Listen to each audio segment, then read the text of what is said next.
Hi అందరికీ, ఎలా ఉన్నారు? Welcome back to my channel. ఈరోజు ఒక మంచి హెల్తీ రెసిపీతో మీ ముందుకు వచ్చేసాను. వీడియో స్కిప్ చేయకుండా లాస్ట్ వరకు చూసేయండి.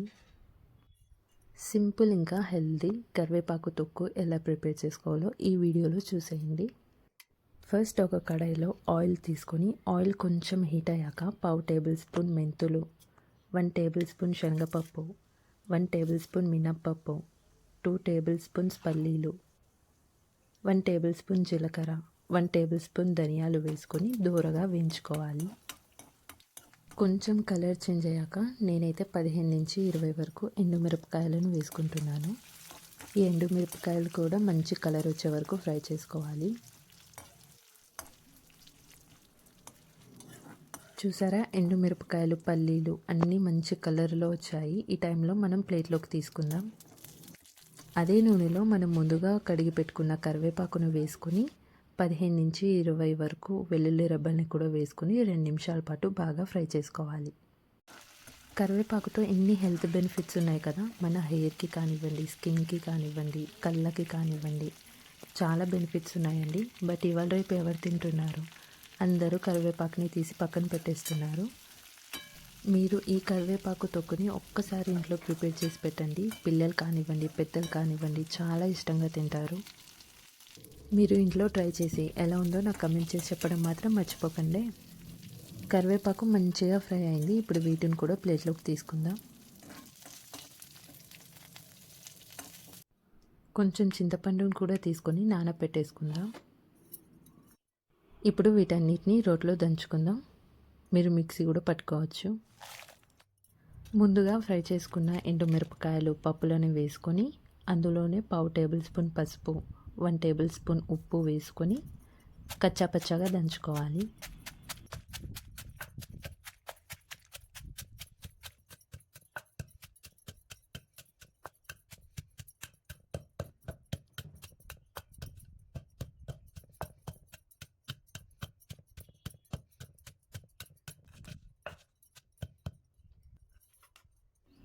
ఇప్పుడు కరివేపాకును కూడా వేసుకొని దంచుకుందాం.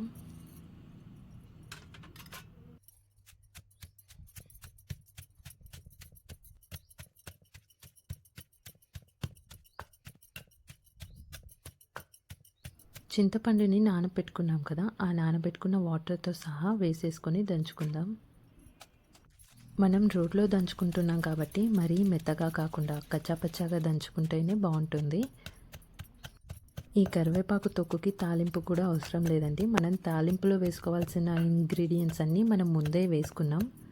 అది కాకుండా మనం కచ్చాపచ్చాగా దంచుకుంటున్నాం కాబట్టి ఆ పప్పులు అవన్నీ అలానే మనకి పంట కింద తగులుతూ ఉంటాయి కాబట్టి మనం సపరేట్గా ఇంకా తాలింపు పెట్టుకోవాల్సిన అవసరం లేదు.